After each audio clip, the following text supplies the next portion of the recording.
வணக்கம் 2024 12th முடிச்சிட்டு college சேர போற ஸ்டூடெண்டா நீங்க உங்களுக்காக ஏகப்பட்ட வீடியோக்கள் நம்ம சேனல்ல இருந்து அப்லோட் பண்ணிட்டு இருக்கோம். இந்த வீடியோல சத்யபாமா யுனிவர்சிட்டி சென்னையில இருக்கக்கூடிய சத்யபாமா யுனிவர்சிட்டில இந்த வருஷம் 2024 நீங்க ஜாயின் பண்ண போறீங்களா? சத்யபாமா யுனிவர்சிட்டில என்ன கோர்ஸ் இருக்கு, அந்த கோர்ஸுக்கு எவ்வளவு ஃபீஸ் வாங்குறாங்க, பிளேஸ்மெண்ட்ஸ் எப்படி இருக்கு, அது மட்டும் இல்லாம இந்த காலேஜ் வந்து நிறைய பேர் சத்யபாமா யுனிவர்சிட்டினா ரொம்ப ஸ்ட்ரிக்டா இருக்கும் அப்படின்னு சொல்றாங்க. உண்மையாவே ஸ்ட்ரிக்டா இருக்குமா இல்ல ஸ்ட்ரிக்டா இருக்காதா? அங்க படிக்கக்கூடிய மாணவருடைய சிஎஸ்சி டிபார்ட்மெண்ட் மாணவருடைய நேரடி லைவான ஒரு ரிவ்யூவுமே இந்த வீடியோவில் நம்ம தெளிவாக பார்க்க போகிறோம். ரொம்ப ஸ்ட்ரிக்ட்டுப்பா, சத்யபாமா பயங்கர ஸ்ட்ரிக்ட் அப்படிங்கிறாங்களே, உண்மையாவே ஸ்ட்ரிக்டா இல்லை ஸ்ட்ரிக்ட்லாம் கிடையாதுன்னு நினைக்கிறீங்களா? அப்படிலாம் இல்லை, ஸ்ட்ரிக்ட்லாம் கிடையாது. ரொம்ப அப்படின்னா அப்படிலாம் கிடையாது, ஸ்ட்ரிக்ட்லாம் கிடையாது. சத்யபாமா வந்து இப்போ நார்மல் ஆக்சுவல் ஒரு காலேஜ், நல்ல காலேஜ். நம்ம நல்லா படிச்சா நல்ல காலேஜ், நம்ம நல்லா படிக்கலன்னா திட்டுவோம் நம்ம அந்த காலேஜ். ஓகே, அதாவது வந்து நம்ம சேனலை இது வரைக்கும் நீங்க சப்ஸ்கிரைப் பண்ணலன்னா சப்ஸ்கிரைப் பண்ணிக்கங்க. நாங்க உங்கள் trending Tamil Gopi. Hello TTGs. First சொல்ல போனோம்னா சத்யபாமா யுனிவர்சிட்டினா சொல்லவே வேணாம், எல்லா பக்கத்துலையும் ஒரே அட்வர்டைஸ்மெண்ட்டை பார்க்கலாம். நீங்க வந்து நியூஸ் சேனலா இருக்கட்டும், இல்ல வந்து பாத்தீங்கன்னா நீங்க நார்மலா எங்க பார்த்தாலும் சத்யபாமா சத்யபாமா சத்யபாமானே இருக்கும். சத்யபாமாங்கிற ஒரு கல்லூரி சென்னையில மிகப்பெரிய ஒரு டாப்பாஸ்ட் கல்லூரி தான், டாப்பான கல்லூரி. அது மட்டும் இல்லாம நிறைய பேருக்கு தெரியும் சத்யபாமா வந்து பாத்தீங்கன்னா பல குரூப்பா இருக்கு. சத்யபாமா, பனிமலர், சென்ட் ஜோசப், அப்புறம் ஜேபிஆர், இவங்க எல்லாமே ஒரே குரூப் தான். ஆனா சத்யபாமா யுனிவர்சிட்டிக்குன்னு ஒரு பேர் இருக்கு. அதாவது இது வந்து இந்தியாலே வந்து பாத்தீங்கன்னா இன்னைக்கு என்ஏஆர்எஃப் ரேங்கிங்ல 2023 வெளியான என்ஏஆர்எஃப் ரேங்கிங்ல ஓவரால் ரேங்கிங்ல 84வது பிளேஸ்லையும், யூனிவர்சிட்டி ரேங்கிங்ல 51வது பிளேஸ்லையும், இன்ஜினியரிங் ரேங்கிங்ல 66வது பிளேஸ்லையும் இந்த சத்யபாமா யுனிவர்சிட்டி இருக்கு. சத்யபாமா யுனிவர்சிட்டியில நிறைய கிளாஸ் இருக்குங்க. சிஎஸ்சி டிபார்ட்மெண்டா இருக்கட்டும், நீங்க எந்த கோர்ஸ் எடுக்க போனீங்கனாலும் நிறைய ஒரு கோர்ஸுக்குமே பல கிளாஸ் இருக்கு. அதுதான் முக்கியமான விஷயமே. சத்யபாமா யூனிவர்சிட்டியில என்னென்ன கோர்ஸ் இருக்குன்னா, அதாவது வந்து பாத்தீங்கன்னா இன்ஜினியரிங் கோர்ஸ் இருக்கு, ஆர்கிடெக்சர் இருக்கு, பாராமெசி இருக்கு, நர்சிங் இருக்கு, பிசியோதெரப்பி இருக்கு, அதுக்கப்புறம் டென்டல் ப்ரோக்ராமிங் இருக்கு, லா இருக்கு, லா ப்ரோக்ராமு, அப்புறம் ஆர்ட்ஸ் அண்ட் சயின்ஸ், இந்த மாதிரி ஏகப்பட்ட கோர்ஸ் இருக்கு. இந்த எல்லா கோர்ஸுக்குமே நீங்க நேரடியா வந்து பாத்தீங்கன்னா கல்லூரியில போயிட்டு அட்மிஷன் போட்டுக்கலாம். ஆனா இதுல இன்ஜினியரிங்க்கும் ஆர்கிடெக்சருக்கும் தனிப்பட்ட முறையில ஒரு என்ட்ரன்ஸ் எக்ஸாம் வைக்கிறாங்க. அதாவது என்ட்ரன்ஸ் எக்ஸாம்னா மெயினா இது வந்து எதுக்காக இந்த என்ட்ரன்ஸ் எக்ஸாம்னா நிறைய ஸ்காலர்ஷிப் இந்த என்ட்ரன்ஸ் எக்ஸாம்னால கொடுக்குறாங்க. அதுக்கு பேர் வந்து பாத்தீங்கன்னா SAEEE அப்படின்னு சொல்றாங்க. இந்த எக்ஸாம் வந்து எப்ப எழுதலாம், எப்ப எழுதணும், இதுக்கு என்ன மாதிரி ப்ரொசீஜர் அப்படிங்கிறத உங்களுக்கு ஒண்ணா சொல்றேன். SAEEE அப்படின்னு சொல்லக்கூடிய என்ட்ரன்ஸ் எக்ஸாம் வரப்போற ஏப்ரல் மே மாசத்துல நடக்க போகுது. இதுக்கான லாஸ்ட் ரெஜிஸ்ட்ரேஷன் டேட் வந்து பாத்தீங்கன்னா இன்னும் முடியல, ஏப்ரல் 6ஆம் தேதி வரைக்கும் டைம் இருக்கு. நீங்க ரெஜிஸ்ட்ரேஷன் பண்ணுங்க. நீங்க இந்த எக்ஸாம் எழுதினாதான் சத்யபாமால இன்ஜினியரிங் படிக்க முடியும்னு கிடையாது, ஆர்கிடெக்சர் படிக்க முடியும்னு கிடையாது. நீங்க இந்த எக்ஸாம் எழுதாமையும் படிக்கலாம். இருந்தாலும் இந்த எக்ஸாம் எழுதினீங்கன்னா உங்களுக்கு ஸ்காலர்ஷிப் கிடைக்கும். இந்த எக்ஸாமுக்கு நீங்க எப்படி தயாராகிறது அப்படின்னு கேட்டீங்கன்னா, அவங்க என்ன சொல்லியிருக்காங்கன்னா, இந்த SAEEE அப்படின்னு சொல்லக்கூடிய இந்த என்ட்ரன்ஸ் எக்ஸாம் எழுதுறதுக்கு நீங்க எலிஜிபிளா வந்து பாத்தீங்கன்னா உங்களுக்கு ஜனவரி 1, 2004 அப்புறம் நீங்க பிறந்திருக்கணும். அதாவது வந்து 10ஆவதுல வந்து பாத்தீங்கன்னா நீங்க 60% மார்க் எடுத்திருக்கணும் 10th.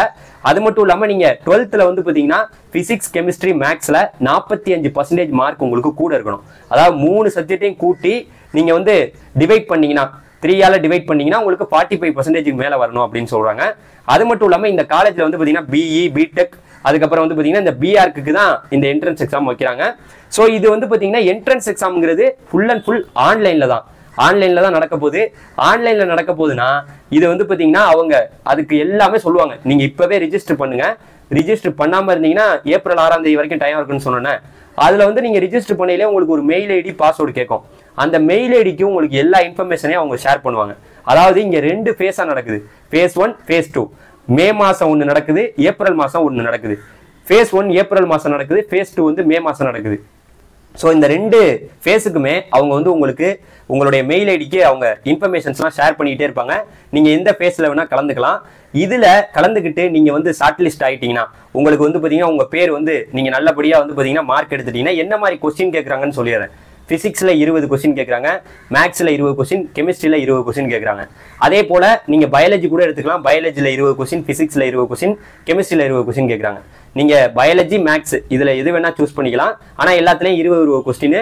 அது மட்டும் இல்லாம இங்க வந்து பாத்தீங்கன்னா முக்கியமான விஷயம் என்னன்னா, நீங்க இந்த எக்ஸாம் எழுதி அதுல வந்து பாத்தீங்கன்னா பாஸ் ஆனீங்கன்னா உங்களை ஷார்ட் லிஸ்ட் ஆகி உங்களை கூப்பிடுறாங்க. கவுன்சிலிங் டைரக்டா, அதுல நெகட்டிவ் மார்க்லாம் கிடையாது. எல்லாத்துக்குமே ஒரு மார்க்கு, நெகட்டிவ் மார்க்கே கிடையாது. டைரக்டா உங்களை அட்மிஷன் பண்ண கூப்பிட்டா அந்த நேரத்துல நீங்க போனாதான் உங்க பேர் ஷார்ட் லிஸ்ட் ஆயிடுச்சுன்னு வச்சுங்களேன், உங்களை கவுன்சிலிங்க்கு டைரக்டா கல்லூரியில கூப்பிடுவாங்க சத்யபாமால. நீங்க நேரடியா இங்க போகலாம். நேரடியாக அங்கே போகும்போது நீங்கள் அன்றைக்கி போனால் மட்டும்தான், அவங்க சொல்கிற அன்னைக்கு போகணும். அப்படி போனீங்கன்னா உங்களுக்கு இங்கே சீட்டு இல்லை, நீங்கள் அன்றைக்கி போகலன்னா இங்கே உங்களுக்கு சீட்டு கிடையாது. அதுதான் முக்கியமான விஷயம். ஸோ சத்யபாமாங்கிறது ஒரு மிகப்பெரிய கல்லூரி. இந்த SA EEE அப்படின்னு சொல்லக்கூடிய என்ட்ரன்ஸ் எக்ஸாமை எல்லாருமே எழுதுங்க, எல்லாருமே தயாராகுங்க. இப்போ 2024 ஜாயின் பண்ணணும். ஸோ நீங்கள் இங்கே 3rd இயர் படிச்சுட்டு இருக்கீங்களா இல்லை ஃபைனல் இயர் படிக்கிறீங்களோ?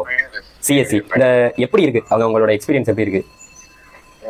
எப்படி இருக்குன்னா ஸ்டார்டிங்ல இருந்தே நம்ம தான் ஓனா படிக்கிற மாதிரி இருக்கும். ஓகேங்களா? Okay bro. அதே மாதிரி நாம ஃபேக்கல்டி கோஆர்டினேட்டர்ஸ் ஆக்சஸ் பண்ணா மட்டும்தான் நம்ம தனியா தெரியும். ஓகேவா?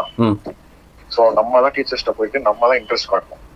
அங்க வந்து கிட்டத்தட்ட 3000 பேர் 4000 பேர் வருவாங்க. 2024ல CSE மட்டுமே 4000 பீப்புள் நெருக்கிடுவாங்க.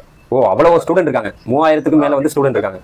என் பேட்ச்லயே 35 செக்ஷன். அப்ப அவங்க பேட்ச்லலாம் கிட்டத்தட்ட 60. ஓ, CSE டிபார்ட்மெண்ட்லயே 35 செக்ஷன் இருக்கு. ஒரு கிளாஸா 35 கிளாஸ் இருக்கு. இப்போலாம் அதிகமா இருக்கும். இப்போ வர செகண்ட் அப்புறம் இவன் ஃபர்ஸ்ட் இயர் வரப்போனா 2024ல வரப்போறாப்லனா கிட்டத்தட்ட அவனுக்கு 60 கிளாஸஸ் இருக்கும், 60 செக்ஷன்ஸ் இருக்கும். Okay okay. அப்போ நம்ம வந்து ஒரு டீச்சர்ஸ்டையும் நம்ம எப்படி இது பண்றோமோ அது பொறுத்து தான் இருக்கு. இல்ல ப்ரோ, பிளேஸ்மெண்ட்ஸ்லாம் எப்படி இருக்கு உங்களுக்கு தெரிஞ்சு? இப்போ நான் வெப்சைட்ல போட்டிருந்தாங்க, நான் பார்த்தேன். ஸோ பொதுவாகவே உங்களுக்கு இன்டர்ன்ஷிப் இப்போ நம்ம 3rd இயர் படிச்சுட்டு இருக்கீங்களே, எல்லாமே வந்து கொஞ்சம் பிளேஸ்மெண்ட்டுக்கு கொண்டு போற மாதிரி ஒரு சுச்சுவேஷன்லாம் பண்றாங்களா? அந்த மாதிரிலாம் இருக்கா 3rd இயர்ல இருந்து? இப்போ பிளேஸ்மெண்ட்டை பொறுத்த வரைக்கும் பிளேஸ்மெண்ட் ட்ரெயினிங் 2nd இயர்ல இருந்தே ஆரம்பிச்சிட்டாங்க. எங்களுக்குலாம் 3rd இயர்ல தான் ஆரம்பிச்சாங்க. Okay okay. 2nd இயர்ல இருந்தே ஆரம்பிச்சிட்டாங்க. Okay okay. அதெல்லாம் விட பிளேஸ்மெண்ட் நம்புறதை விட பிளேஸ்மெண்ட் என்ன பண்ணுவாங்கன்னா அவங்க கம்பெனிஸ் தான் கூப்பிட்டு வருவாங்க. மற்றபடி அதுல செலக்ட் ஆகுறது ட்ரைனிங்கும் கொடுத்துருவாங்க. ஓகே. அதுல நம்ம எப்படி எஃபோர்ட் போட்டு படிக்கிறோம் அப்படின்றதுதான் ஒண்ணு இருக்கு. Okay bro. Okay bro. So இப்போ நீங்க ஹாஸ்டலா இல்ல வெளியில? ஃபர்ஸ்ட் இயர்ல இருந்து ரொம்பலாம் படிக்க வேணாம். ஃபர்ஸ்ட் இயர்ல அவன் சப்ஜெக்ட் ஃபர்ஸ்ட் 2 வருஷம் அவனோட சப்ஜெக்ட்ஸ் நல்லா படிச்சாலே போதும். எக்ஸ்ட்ரா கரிக்குலரா ஏதோ இந்த பிளேஸ்மெண்ட்டுக்கு ப்ரிப்பேர் பண்றது அப்படிலாம் தேவையில்ல. சரி ப்ரோ. சரி ப்ரோ. அவனோட இதை ஃபுல்லா படிச்சுட்டு, ஏன்னா ஃபர்ஸ்ட் 2 வருஷம் ரொம்ப கஷ்டமா இருக்கும். மேக்ஸ் இருக்கும், POC இருக்கும், இந்த மாதிரி நிறைய இருக்கும். அதுல அரியர் வச்சா அதை கிளியர் பண்றதுக்கு 3rd இயர் ஆயிடும். ஓ, அரியர் வச்சா ரொம்ப கஷ்டங்கிறீங்க? அதுவும் 3rd இயர்ல அரியர் வச்சா பிளேஸ்மெண்ட் எது நினைச்சு கூட பார்க்க கூடாது. சரி ப்ரோ. சரி ப்ரோ, இப்போ நீங்க ஹாஸ்டலா இல்ல வெளியில இருக்கீங்களா? நான் அபார்ட்மெண்ட்ல வெளியே தான் இருக்கேன். சரி ப்ரோ. சரி ப்ரோ. அதான் இப்போ ஃபீஸ்ல எவ்வளவு கட்டுறீங்க நீங்க உங்களுக்கு தெரிஞ்சு? எங்களுக்கு இருக்கும்போது 2.5 இருந்துச்சு. இப்பெல்லாம் இந்த போன வருஷம் 3,05,000 ரூபாய் வந்துச்சுன்னு நினைக்கிறேன். CSE டிபார்ட்மெண்ட்னா அதான் நான் போன வருஷம் எனக்கு தெரிஞ்சு 5 லட்சம் ரூபா வரைக்கும் பணம் கட்டிட்டு கூட படிக்கிறதுக்கு வந்தாங்க. அதனால கேக்குறேன். சோ சீக்கிரமா சேர்த்துட்டீங்கன்னா கொஞ்சம் கம்மியாகும். சீக்கிரமா எவ்வளவு சீக்கிரமா ஜாயின் பண்றோமோ அது நமக்கு நல்லதுதான். ஆமா, எவ்வளவு சீக்கிரமா இதுதான். அதே மாதிரி அவன் எதனா JEO இல்ல எதனா ட்ரை பண்ணிருந்தானோ அதை வச்சு நம்ம கேட்கலாம், கம்மி பண்ணுங்கன்னு கேட்கும்போது ஒரு லேட்டப்லாம் கம்மி பண்ணுவாங்க. ஓ, JEE மார்க் எது இருந்ததுன்னா இது இருந்துச்சுன்னா ஒரு 25,000 or 30,000 அந்த மாதிரி கம்மி பண்ணுவாங்க. Okay okay bro. Okay bro. So மத்தபடி ஜாலியா இருக்கும்ல காலேஜ் வந்து என்டர்டைன்மெண்டா அதெல்லாம் ஒண்ணு உனக்கு எந்த குறையும் இருக்காது. ஜாலியா இருப்பாப்ல. அதெல்லாம் ஓகே ஓகே. இப்போலாம் சொல்லவே தேவையில்ல. கல்ச்சரல்ஸ் ஃபர்ஸ்ட் இயர்ல ஃப்ரெஷர்ஸ் ஃபெஸ்ட் இருக்கும். Okay bro. 2nd இயர்ல கல்ச்சரல்ஸ் இருக்கும். 3rd இயர்ல கல்ச்சரல்ஸ் இருக்கும். ஃபைனல் இயர் மட்டும் எதுவுமே கண்டுக்க மாட்டாங்க. ஓஹோ, சரி சரி. வருஷம் சூப்பரா போகும். மத்தபடி நம்ம இவ்வளவு பேர் இவ்வளவு செக்ஷன்ஸ் இவ்வளவு ஸ்டூடெண்ட்ஸோட நம்ம படிச்சுக்கிறது நம்ம கண்டிஷன் தான். ஆமா, அது வந்து எப்படின்னா 7லயே 60 பேர். அப்ப பேர் என்ன? தம்பி பேரு தருண். இது வருமா? PQRST இல்ல DH தான் ப்ரோ. அப்பனா டீலயே அவனுக்கு ஃப்ரெண்ட்ஸ் இருப்பாங்க. டீலயே அந்த மாதிரியே இருப்பாங்க எல்லாம். Okay okay. அந்த மாதிரியே இருப்பாங்க. CSE பொறுத்த வரைக்கும் அப்படிதான் இருக்கும். சரி தான் அவனோட ஃப்ரெண்ட்ஸ். ஓ, அப்படி செக்ஷன் கணக்குல அப்படி போட்டுருவாங்களோ? ஓகே ஓகே, புரியுது. எங்களுக்கு 5 செக்ஷன் இருந்துச்சு. ஓஹோ. இப்போ என்ன சொல்ல வரீங்கன்னா அந்த ஒரு என்ன சொல்றேன்னா நம்ம அந்த நம்பரை நம்மளோட நேமோட ஃபர்ஸ்ட் லெட்டரை வச்சு கிளாஸ் அது மாதிரி தான் பிரிப்பாங்களா? ஆமா, அதனால அவனுக்கு வந்து டீல தான் ஃப்ரெண்ட்ஸ் இருப்பாங்களே. அவன் காலேஜ் லைஃப்ல டீல தான் ஃப்ரெண்ட்ஸ் இருப்பாங்க. Okay bro. Okay bro. Classmates இருப்பாங்க. அதுக்கும் மீறி என்ன CBCS கிளாஸ் அப்படி இப்படி ஃப்ரெண்ட்ஸ் கிடைப்பாங்க. அந்த மாதிரி இருக்கும். சரி ப்ரோ. அவங்க தான் கடைசி வரைக்கும் டிராவல் பண்ணுவாங்க. Okay bro. ஓகே. ரொம்ப ஸ்ட்ரிக்ட்பா சத்யபாமா, பயங்கர ஸ்ட்ரிக்ட் அப்படிங்கறாங்களே, உண்மையாவே ஸ்ட்ரிக்ட்டா இல்ல ஸ்ட்ரிக்ட்லாம் கிடையாதுன்னு நினைக்கிறீங்களா? அப்படிலாம் இல்ல, ஸ்ட்ரிக்ட்லாம் கிடையாது. ரொம்ப அப்படின்னா அப்படிலாம் கிடையாது. ஸ்ட்ரிக்ட்லாம் கிடையாது. சத்யபாமா வந்து இப்போ நார்மல் ஆஸ் யூசுவல் ஒரு காலேஜ். நல்ல காலேஜ். நம்ம நல்லா படிச்சா நல்ல காலேஜ். நம்ம நல்லா படிக்கலன்னா நான் திட்டுவோம் நம்ம அந்த college. Okay bro. Hostel food எல்லாம் உங்க ஃப்ரெண்ட்லாம் ஹாஸ்டல்ல இருக்காங்க. ஹாஸ்டல் ஃபுட்லாம் எப்படி இருக்கும்? ஹாஸ்டல் ஃபுட்லாம் நல்லா தான் ப்ரோ. நீங்களும் டே ஸ்காலரும் வந்து இப்போ நம்ம நார்மலா டே ஸ்காலரா போனா கூட இங்க ஹாஸ்டல் ஃபுட் சாப்பிட்டுக்கலாமா? மதியம் சாப்பிட்டுக்கலாம். மதியம் எல்லாருக்குமே ஃப்ரீ தான் சாப்பாடு. மதியம் எல்லாருக்கும் ஃப்ரீ தான். சரி ப்ரோ. சரி ப்ரோ. அதான் என்னன்னா நமக்கு சத்யபாமால ரொம்ப ஸ்ட்ரிக்ட். அது வந்து பாத்தீங்கன்னா அந்த பனிமலர் எல்லா காலேஜுமே இப்படிதான் இருக்கு. அதனால இதுவுமே அப்படி இருக்கும்னு எல்லாரும் நினைக்கிறாங்க. பனிமலர், சென்ட் ஜோசப், JPR எல்லாம் ஒரே குரூப் தான். சத்யபாமா ஃப்ரீயா தான் இருக்கும். இப்போ அந்த மாதிரிலாம் இல்ல. நல்லா ப்ரோ சேர்த்து விடுங்க. அவன் வந்து படிக்கணும்னு நினைச்சானா படிப்பான், ஜாலி பண்ணணும் ஜாலி பண்ணுவான். சரி ப்ரோ. அவனுக்கு ரெண்டுமே அமைச்சு போறோம்னா அது அவன் கையில தான் இருக்கு. Okay bro. Okay bro. நன்றி ப்ரோ. இங்க என்ன சொல்றாங்கன்னா கருத்து வந்து நிறைய பேருக்கு பிளேஸ்மெண்ட்ஸ்லாம் பக்காவா கொடுத்துருக்காங்க. பிளேஸ்மெண்ட்டை பொறுத்த வரைக்கும் நான் உங்கள்கிட்ட சொல்லணும்னா இப்போ கூட அவங்களுடைய வெப்சைட்ல போட்டிருந்தாங்க. அதாவது 45.5 59 lakh பெர் ஆனம் இப்போ கூட ஒருத்தவங்களுக்கு கொடுத்துருக்காங்க. ஸோ அதை நான் பார்க்கும்போது எனக்கே கொஞ்சம் ஓகே தான், கல்லூரி ஓகே தான்ப்பா, ஒன்றும் பிரச்சனை இல்லை. சத்யபாமாங்கிறது வந்து பார்த்தீங்கன்னா நம்ம சும்மா சாதாரணமாக எடை போட முடியாது. ஒரு கிளாஸில் அதாவது வந்து பார்த்தீங்கன்னா சிஎஸ்சி டிபார்ட்மெண்ட் மட்டுமே கிட்டத்தட்ட வந்து 60க்கும் மேற்பட்ட கிளாஸ் இருக்கு. சிஎஸ்சிங்கிற ஒரு டிபார்ட்மெண்ட், அது மாதிரி ஒரு டிபார்ட்மெண்ட் ஏகப்பட்ட இதெல்லாம் இருக்கு. அதனால நீங்க சத்யபாமாவை கண்டிப்பா நீங்க சூஸ் பண்ணலாம், அதுல மாற்று கருத்தே இல்லை. ஏன்னா டீம்டு யூனிவர்சிட்டியா இருக்கு, இங்க படிக்கலாமா வேணாமா அப்படின்லாம் நினைக்க வேணாம். இங்கெல்லாம் வந்து பாத்தீங்கன்னா போன வருஷம்லாம் 2023 5 லட்சம் ரூபாய் கொடுத்து கூட போய் எப்படியாவது சத்யபாமாக்குள்ள போகணும் அப்படின்னு நிறைய மாணவர்கள் ட்ரை பண்ணாங்க.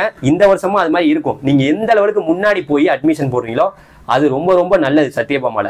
அது உண்மையான விஷயம், எல்லாருக்குமே தெரியும். ஏன்னா சத்யபாமாங்கிறது லேட்டாக அந்த அதாவது வந்து பார்த்தீங்கன்னா அந்த ஃபீஸ் ஸ்ட்ரக்சருங்கிறது மாறிக்கிட்டே இருக்கும். என்ன சொல்றாங்கன்னா இங்கே ஃபீஸை பொறுத்த வரைக்கும் இங்கே கோர்ஸ் வந்து நிறையா இருக்குங்க. இன்ஜினியரிங் கோர்ஸ் ஒரு 20 கோர்ஸ் இருக்கு. 20 கோர்ஸுக்கு ஃபீஸ் வந்து ஒரு மாதிரி மாறும். அதாவது வந்து பார்த்தீங்கன்னா மினிமம் 3 லட்சத்துக்கு மேலே ஆகும்னு சொல்றாங்க. எல்லாத்துக்குமே 3 லட்சத்துக்கு மேலே ஆகுங்கிறாங்க.